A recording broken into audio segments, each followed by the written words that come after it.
right. Well, good morning, good afternoon, good evening, everyone, and welcome to the world's most exciting classroom. My name is Joe Grabowski, and I'll be your host for today. Happy Earth Day to everybody. We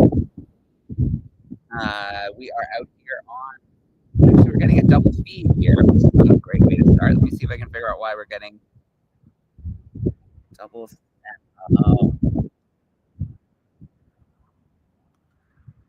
Okay, that should kill the double sound.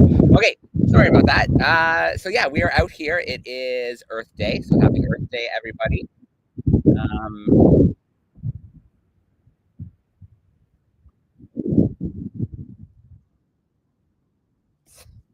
Still getting the repeat sound.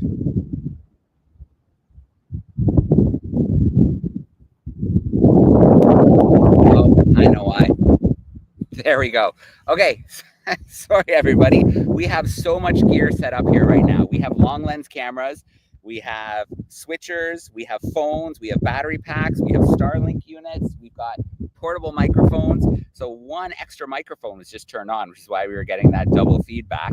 But what we're going to do today to celebrate Earth Day in the field with Marine Dynamics, Sharks, and Whales tour, we are going to do some estuary monitoring. So in a minute, I'm going to give you the beautiful view here in this river estuary where we're hanging out. We're going to be doing some monitoring, looking at the quality of the water, and then we're going to be doing a little bit of bird watching. We're going to see what kind of birds we can find, and that's why I have the long lens camera set up. So I'm sitting here close to an overpass. I've got the water running in front of me.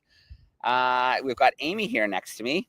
Hey, Amy, how are you? It's good, thank you. Good. You may remember Amy from our shark Easter egg hunt yesterday. We found a lot of egg cases. Did you get a total count yesterday? Yeah, we had 52. 52.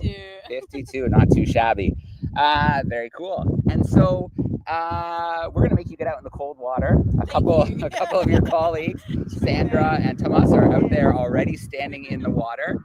And we're gonna play around with some camera view. So I do want to apologize in advance. There might be little pauses as we switch in between different cameras and different microphone systems, but I'll try and give you a bit of a view here at our makeshift TV studio in just a second. But it's it's quite a little collection that we have here. So I'm going to do a little switch here, and I'm going to switch to my long lens. So you're going to see that starting right now. So you should see that camera view there. And I'm going to switch the audio because I just sent Amy out into the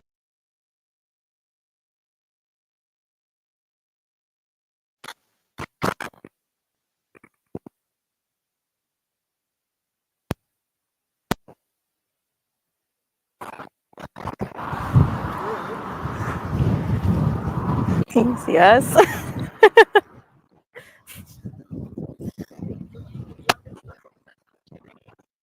Yeah, of course. So currently we're in our estuary. So this is where we do our monitoring every single week. So with an estuary environment, it is a mixture of fresh water and salt. So it does create a brackish environment. So we sites that we utilize every single week, and this data collection does go towards Cape Nature, one of our partners when it does come towards conservation. So we'll be looking at the different water properties. So specifically, we'll look at temperature. Of course, for today, we definitely see how cold it is, and then we're going to have a little look as well at dissolved oxygen. That is just one of the indicators of the health of the estuary. And then from that point, we'll look at salinity, so how much salt's in the water, and from as well. So what we're going to utilize is our YSI. So this is a multi-parameter machine. It does have a little bit of a probe on the end, and there are different receivers within this. So it's able to give us a nice little digitalized display of all those different readings that we just went through now. And in order to make sure we actually do have enough water, we always do take a depth measurement as well. So we're currently standing in 65 centimeters of water, and we do have our YSI on as well. So when it does come to this for the YSI, there are a few different parameters that take a little while to settle as well.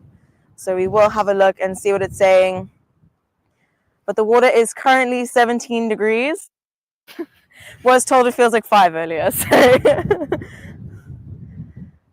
All right, but when it does come towards our salinity, so we are standing a little bit closer towards the mouth of the estuary, so a little bit over towards that section over there is where we have our water from the ocean feeding in, and then upstream, that is our fresh water. So because we are a little bit closer to our ocean ecosystem, it does tend to mean we'll have salt. So for our salinity, it is 38.3. And typically around our oceanic environment, it does tend to be around 40 and up from that point. And then if we have a look at our dissolved oxygen, so we do have two different measurements. So one is in milligrams per liter and the other is at a percentage. So when it comes to the YSI, it does assume for your ocean level that your dissolved oxygen will be 100%. So if it does go underneath this, it's something removing that oxygen out. And if it's above 100, there tends to be something that is adding to your oxygen supply as well. So that can just be based on rainfall or just degradation that are happening within our estuary. But yeah, milligrams per liter is 0.7, and as a percentage, that is 0.7%. So we are looking at pretty low oxygen from this point. So as we do make our way across the sites, as we do this every single week, it does supply us with an outline of what we do know about our conditions. So we look at these parameters, they are identified as our parameters of concern. So if it does dip below a certain percentage, a certain level over a longer period of time, this does allow us to take action when it comes to the conservation as well. So doing it over a longer term, it's not with a hypothesis in mind, it's just so we do recognize the parameters. So when there is something different, we can essentially take matters into our own hands from that point. And then, yeah, for conductance, that is 57309. Sorry, say again? 57309. There we go. And conductance and salinity, they do go hand in hand. So, of course, with your salinity, if it's higher, there are more salt particles within the water. So that does mean there's more charge that can pass through. So with your salinity and your conductance, there is a positive relationship from that point as well. But yeah, based on the different depths that we do have, 40 centimeters is the minimum required for a water measurement. And then if it goes over 70, we'll do surface temperature and bottom temperature, and then all the other parameters that are involved as well. But we're sitting at 65 today, so we'll just take that one measurement. So yeah, that is our simple and quick water measurements. Perfect. There we go. We're going to head back towards you, Joe, and then go from there.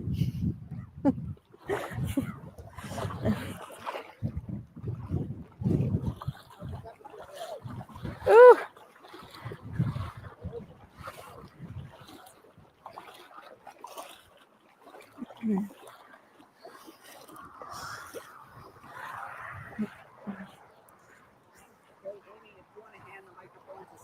Of course. We're gonna get birdie. What is it? And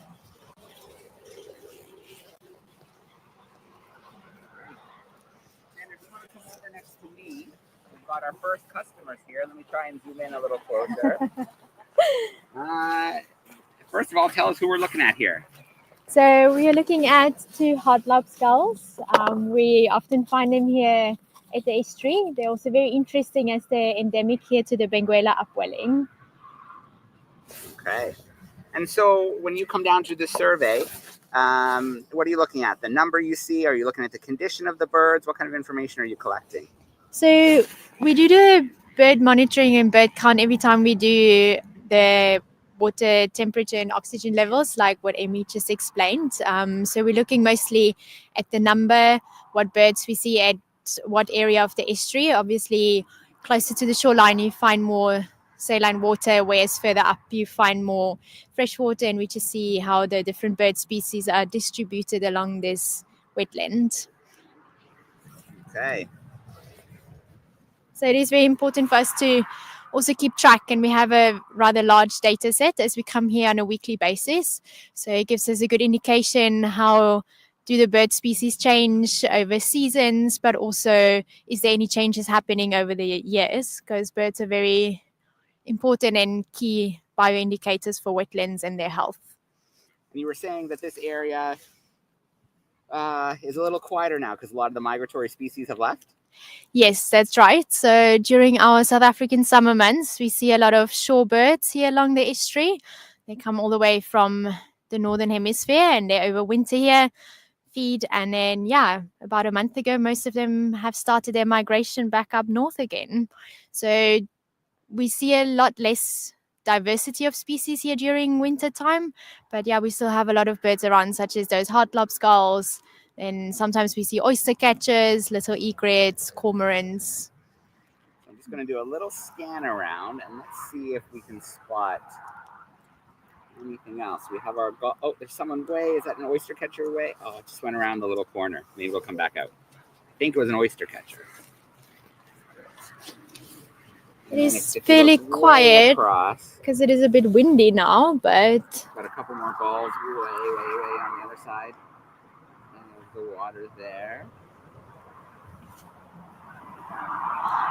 If you have a look across on the other side, there's a sacred ibis, African sacred ibis, just in front of the trees there. A little bit further to your left, you see that big bushy tree, just underneath a fairly large bird. Is it in the tree or on the ground? On the ground. It's now heading, I don't know if you can see, it's now kind of going under the tree. Okay, so it's way back. Yeah.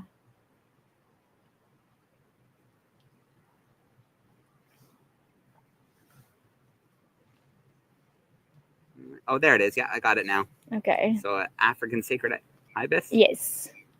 Yeah, there he is. Or she.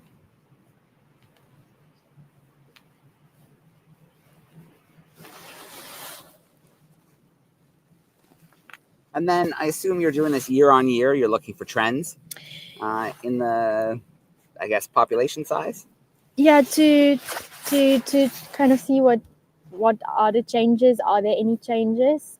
So we come out here every week, and then we're also doing a quarterly count that feeds into the coordinated waterbird count. And those trends, if there are any, obviously can inform policy and conservation efforts. Now this gull in the sky I've got kind of locked in. It's kind of brown speckled. Is that a young one or is that a different species? That is a different species. So that is a juvenile kelp gull. Okay.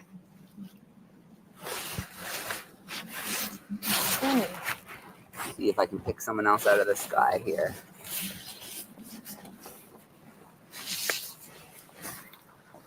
They're fast moving. It's a little bit tricky.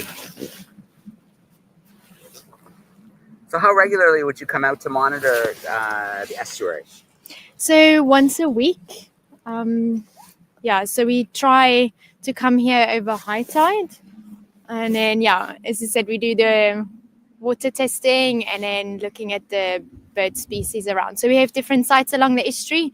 One is further downstream close to the coastline, and then one where we are at the moment, and another 2 sites are further up. And then why multiple sites? How does it help you to have multiple sites to check? Because the water changes. Obviously, the site closer to the ocean will have a higher salt content and will have different bird species than going further upstream where you have more fresh water. So along the coastline, you found a lot of gulls and shorebirds, whereas if you head further up where the water gets more fresher, you'll find waterfowls and ducks rather than shorebirds. All right. Around the corner, do we have anything hiding out around the corner? No, we got nothing out. No, nothing out there. So what did we see today? We saw some cormorants before we went live, which naturally happens. We saw some culp gulls. There was some little egret, but it was hiding away. Yeah, we got the sacred ibis. Yeah. So I think the wind makes it a little bit challenging today. Well, our friend here is being very cooperative, really working it for the A model. Showing off. Now, estuaries are all obviously very important environments where the fresh water meets the ocean.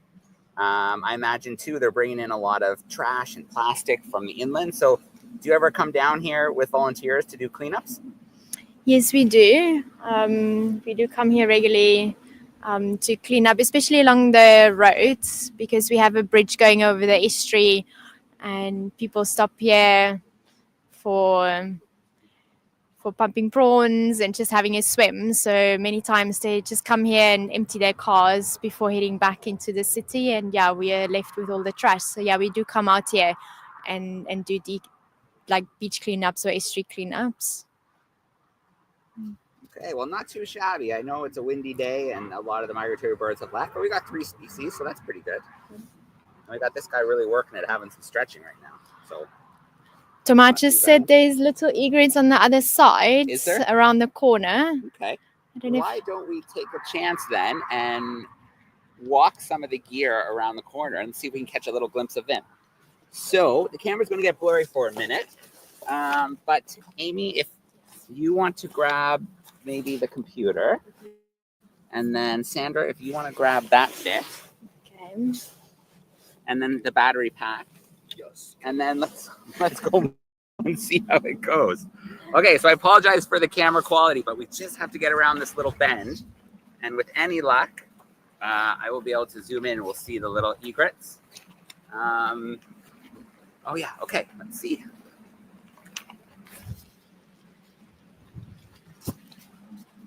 Quite a ways away. But there we go, we should be able to see them now. It's hard to focus this far. There, we got a little egret there sitting against the little breeze. All scan around the area a little bit so you can see anything. Pull out a little bit too so we can get a little view here of the estuary. Now this will fluctuate during the day, right? Depending on the tide? The water level? Yeah, so with the tides, of course, there is a 24-hour difference. So twice a day, we'll have a high tide and a low tide. And yeah, as mentioned, we will do our estuary monitoring when it is high tide, just to make sure we do have enough water when it comes to the monitoring as well. But that's something that will be affected as well by our moon phases too. So that is why we do always take our depth, and we'll also note down the moon phases. So we have a reason as to why we have certain levels of water within the estuary. All right.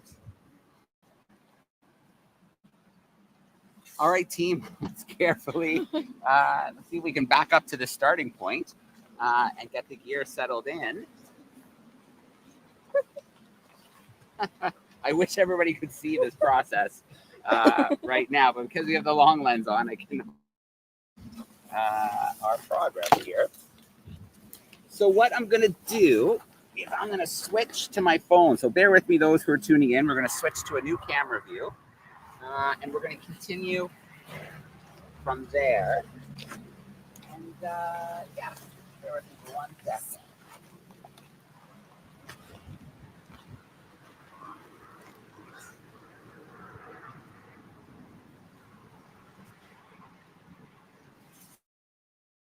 So we should be switched over to phone view now. Looks like, oh no, that gave me the wrong view.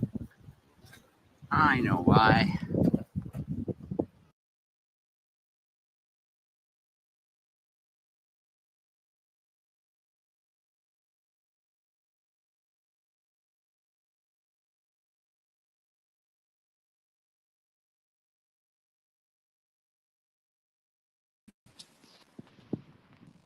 Perfect.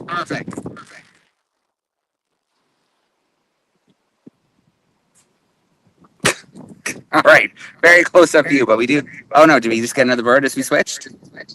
What are you seeing there? I don't remember the name. It's kind of the little egret, but it's the black one. African something.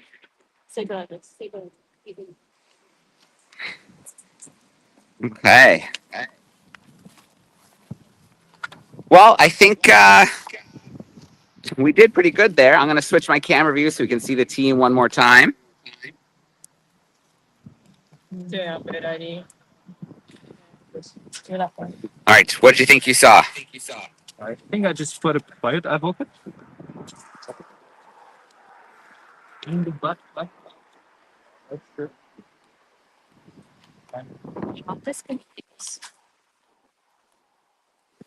Yeah, so this is our sort of shortened version of what we do have when it comes to our bird species. So we do have it divided by the different groups that we'll have. So you can see our goals and our turns. And we do have a lot of our cormorants too. So we mentioned that we did see one of the Cape cormorants. So that's what's happening in the right-hand corner. And then, Okay. yeah, some of our waders. And yeah, a few more exciting ones as well. Our herons and our national bird, the blue crane, here in South Africa. All right. Very cool. Okay. Well, I think that, well, you can see our little makeshift studio here with satellite units and cameras, computers and such. Do we have an oyster catcher? Should we switch one more time and try and get a better look? Okay. Let's switch one more time.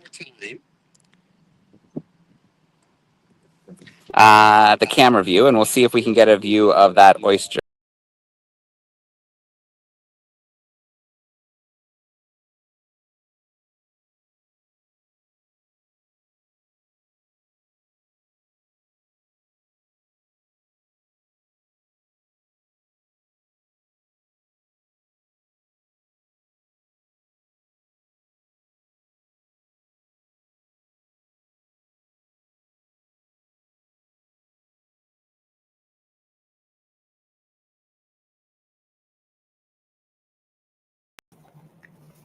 Okay.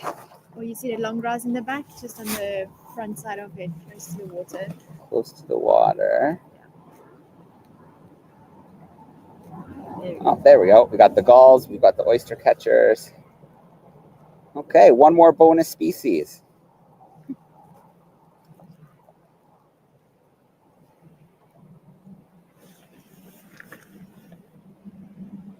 Awesome. Well, a huge shout out to everybody who joined us today, and thank you so much for bearing with us. This is the first time that we've tried the long lens in the field with multiple microphones and this setup, but I think it was a real fun way to spend a little time on Earth Day, celebrating one of our ecosystems, the estuary environment, and learning a little bit about how we monitor, we protect them, and getting to see a little bit of bird biodiversity today. So a huge shout out to Sandra and Thomas and Amy for joining us today. And I think we'll sign off for today. Thanks everyone for joining us from this TV studio down by the side of the river. Thanks everyone.